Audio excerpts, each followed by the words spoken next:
Welcome to Spartan Up Podcast. I'm standing here chuckling beside Colonel Tim Nye. Mr. Funny. But on my other side, I've got Dr. Laura Pence. Not funny. And we are, it's very funny. We are the panel today. We don't have Sephra. She is in Fiji. Right. Doing some incredible work on seeds. As you know, she's a seed huntress. Seed huntress. And we're also missing for the panel, though he does do the interview, Joe Sena. And Joe is out here because we're at Fenway recording. And Joe's out there. We don't want to say putting out fires. He's lighting fires is what Joe's doing right now. He's the boss. He's running around getting things done. He sure is. One of the things he did was he interviewed Bizzie Gold. Yeah, I think one of the things that I loved about Bizzie in this interview and that I hope that you take from it is that we have certain patterns that we establish in our history and back in time that then sort of predict our behavior in the future. And so she developed something called the break method, which is about, cutting those patterns and understanding how those patterns might be tripping you up in the future and getting outside of that cycle, which hopefully our audience sort of takes from that. We can expand out into how other things in our life that become sort of future tripping, we can stop and make different changes, pivots along the way, I think. Yeah.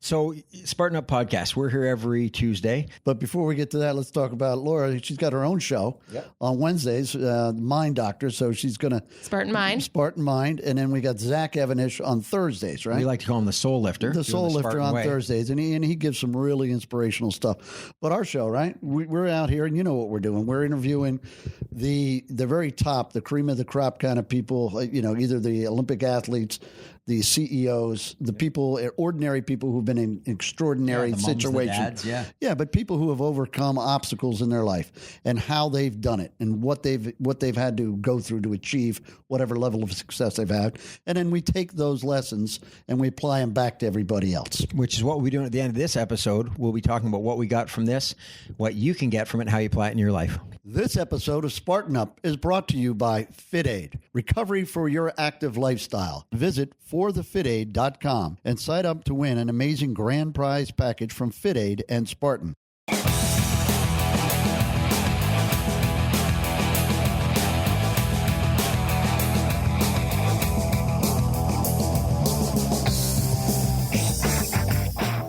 We are here for Spartan Up Podcast, sitting Indian style, Lake Tahoe with Bizzie Gold. And I'm not sure what we're going to talk about, but you're a hypnotherapist. I founded something called Break Method, which actually is a program that allows me to access the same parts of your brain and sift through memories, making sure that I'm avoiding the conflict that inevitably happens between the amygdala and the hippocampus. Basically, when you're trying to recall a memory and you have two conflicting stories coming from implicit and explicit memory, I'm able to bypass those using Break Method without actually putting you under hypnotherapy. So I grew up in a crazy neighborhood. If you saw the movie Goodfellas, I grew up right at ground zero there. Okay. And so lots of people ended up in jail, lots of people ended up dead. And I somehow just completely brushed it off and just keep moving forward. But do you think we have to dive a little deeper in there and maybe there's something going on that could make me even happier? So I'm a big fan of not creating problems where none currently exist. In fact, a lot of people that come to my program feel like they had done things in the past where they felt like a therapist was trying to give them puzzle pieces that weren't even theirs to try to put into the puzzle. So I don't like to create problems where none should be in the first place, but I think everyone has something to gain from learning a little bit more about themselves. So as long as you're not afraid of what you might uncover, I don't think anyone has anything to lose from digging a little deeper. No, I'm not afraid. So, but you don't practice it. So tell us about... So I do practice Break Method is what I do now, which effectively allows the student to get into the seat of where hypnotherapists would be in terms of kind of guiding the narrative or the conversation to get to those points that created the pattern that are actually driving their subconscious behavior. So I'm able to do that through a tool called directed storytelling, which actually sifts through your memories, both explicit and implicit, in a way where I'm directing the story and you don't know why I'm asking you certain things. So your ability to protect or lie or hide information is diminished greatly. Yeah. And then I teach you how to sift through your own data to kind of show you exactly how your brain has been recreating the science experiment over and over again in your present. So somebody said to me recently, because that's scary talk, right? That what you just said is scary talk, because like I don't want to believe anything's wrong with me, right? If you're listening to this, but somebody said, well, think about a computer. Like sometimes there's a little malfunction there. We just got to go in and change a little piece of software, and voila. computer starts working. That's a great analogy, and the way I teach it in Break Method is effectively whatever we experience in childhood with the highest frequency, knowing that in childhood we're not in control of our environment, right? Our parents are very much in control. We end up experiencing some level of adversity or something that doesn't make us feel loved or safe. Exactly. And I think the most important thing to remember is that a child comes into the world innocent, loving, and curious, wanting to explore their environment, and usually some of their first experiences are not of the loving, curious, kind, innocent nature. So those create these things that are like viruses, right? Where they basically get hooked into your brain's system, and effectively these viruses run all the time and force you to recreate some aspect of what happened to you in childhood by putting different characters in your present back into those same roles. So we're more likely to be primed to label somebody in our present according to what happened to us in the past. In the past. And so you get a social cue, right? And then you just have these repetitive. Exactly. patterns. And I think most people in their present don't realize that something's wrong until they're losing a relationship, getting fired, having some sort of conflict, when you can learn how to see it coming long before you're actually having the painful experience. What's the biggest challenge people have with recognizing that, okay, I gotta fix some software? I think the biggest thing is that we're kind of told to rest into our victim mentality. I think that's probably the number one. I think our media right now is really embracing this victim mentality, which Spartan Race is kind of the exact antithesis. It's like, be your victor of your life. But I think a lot of things that are happening in our world right now are very much the opposite. It's like, be in the victim mentality, so then you can just not have any personal responsibility. And so people will just say, well, that's just the way it is. It's just the way I am. Right. Or even like, let's look at something as silly as astrology. Like, I'm just a Gemini. Like, oh, are you just a Gemini? Or is that actually part of how you were patterned? Sure. People are very quick to rest on these labels and then be like, well, it's a self-fulfilling prophecy. History will repeat itself. It's the way I am. I think that's the biggest roadblock. How do you, certainly the people that come see you are a little different than the people that don't, right? Oh, they're absolutely. already open-minded. And You have to have a certain level of self-awareness to be like, you know what, maybe let me check in. I have to check in. Yeah, and so what do you think happens to the other 99%? Like, why like, how do we get to them? So I think there's a couple different ways to get to them. I have a book that's coming out at the end of the year called You're a Liar, which I picked very intentionally. Yeah. Number one, no one wants to believe they're a liar, right? No one wants to believe that they could possibly be deceitful and pulling the wool over people's lives. But really, that's actually, even just inherently in telling stories and recalling memory, like, we're all liars all the time. So I think one way to do it is to effectively like enrage someone enough to try to want to prove me wrong, which is why I picked the title You're a Liar. I like it. I'm hoping that people see that and think, you know what?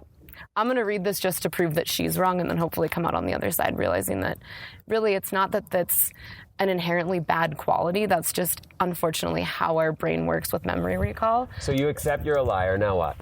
So now the process starts to figure out what that virus is, who put it there, and what it's currently being triggered by in your present environment, so that you can learn what are the subtle behaviors or subtle thoughts that need to be stopped in the process before you're already emoting. Because once you're experiencing the emotion, it's already too late. Now the pain is just right around the corner. And the whole Break Method program teaches you how to interrupt emotional response using logic and intuition, so that you're actually stopping that flow of neurotransmitter. And the people that you've had through the program, successful? The success rate is insane. I actually don't work with people on an individual basis anymore. I have a 4-month online course. Nice. We see about 500 students per semester, 4 times a year. Wow.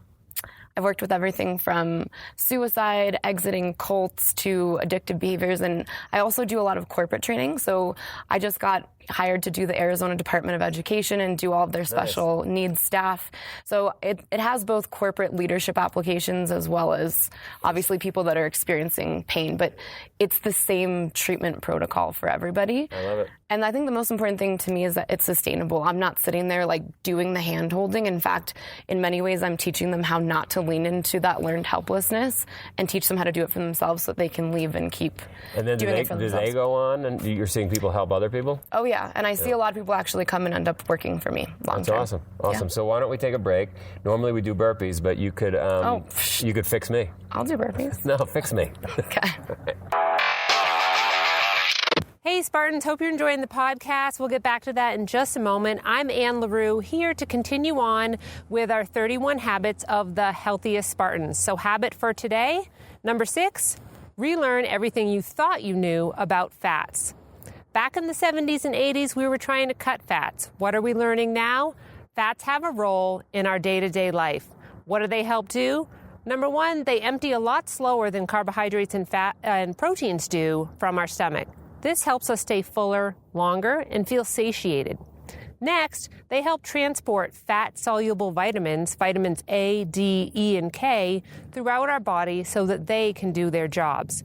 So fat is more than just a macronutrient. How can we incorporate healthy fats into our day? Let's start by talking about what healthy fats are.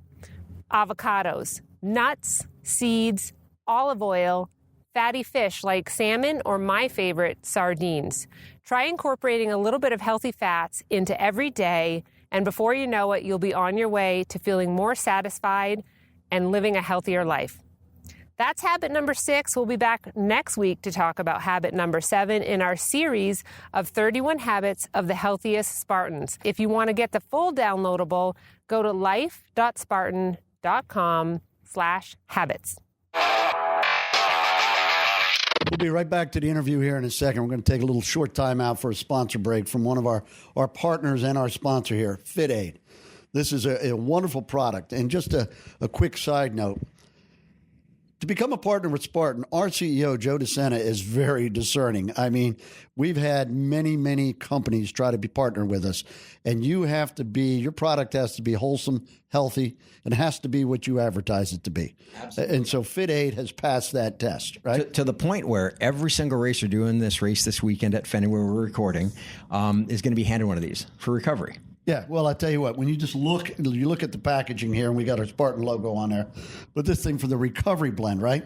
Glutamine, glucosamine, electrolytes, CoQ10, green tea extract, turmeric, vitamin C, D, E, full B complex, all in here. Yeah. And I tell you, it tastes pretty good.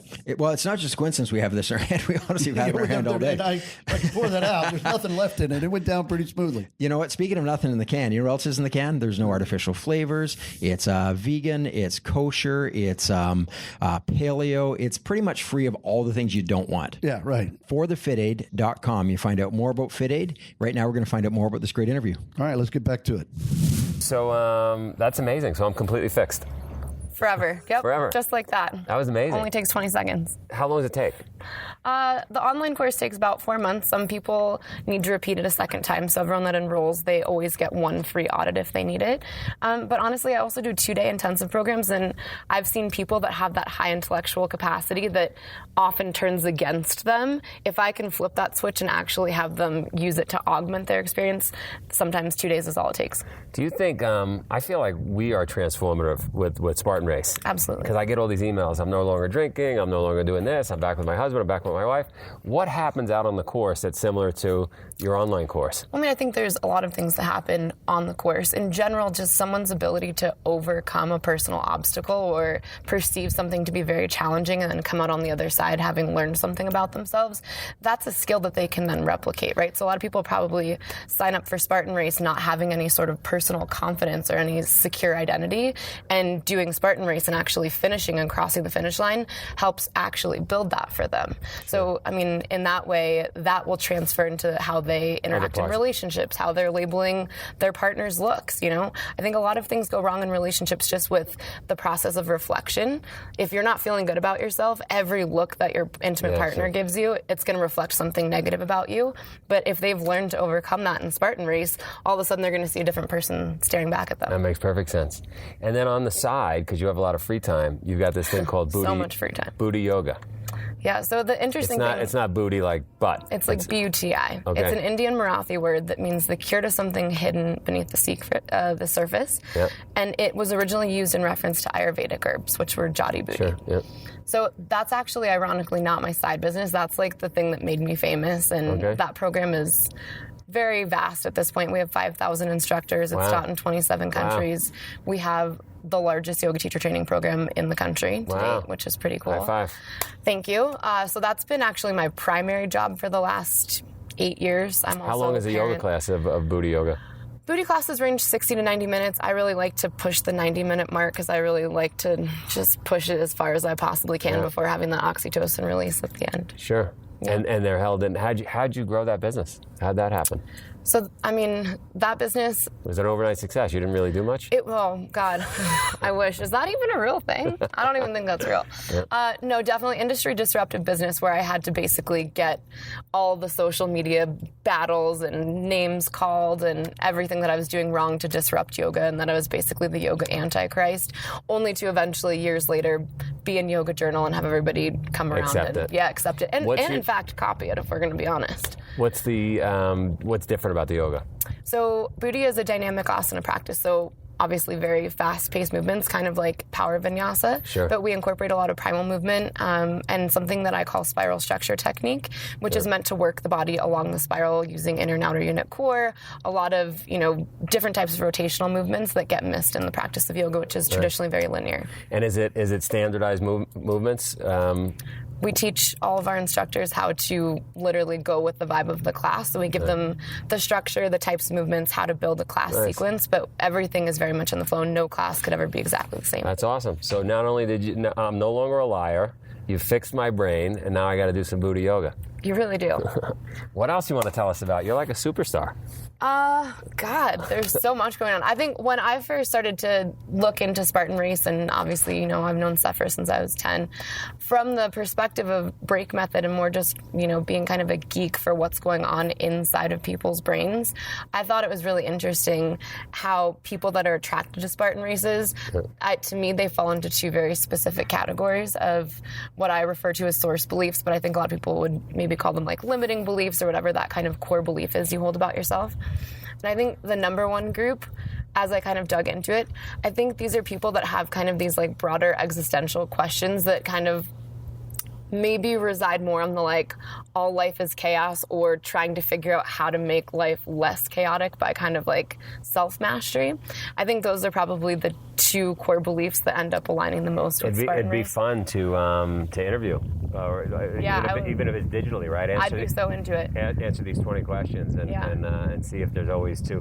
And we have two doctors on the panel, so Dr. Johnny and Dr. L. So we'll figure out. And I think the other one is I have to hold it all together for everyone, or somebody that's always been the peacekeeper. They're the ones that do so much for other people that eventually when they see something like this, they're like, great, I can just be... And just start pulling people Exactly. in. Yeah, I need more peacekeepers. Yeah.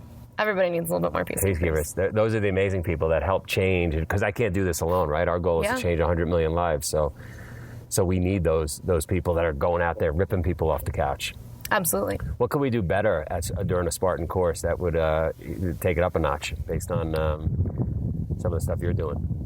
God, I mean, I actually just started a retreat that's called Go Into Chaos. And I mean, obviously, the Spartan race is very good about like kind of building the physicality of going into that kind of fear.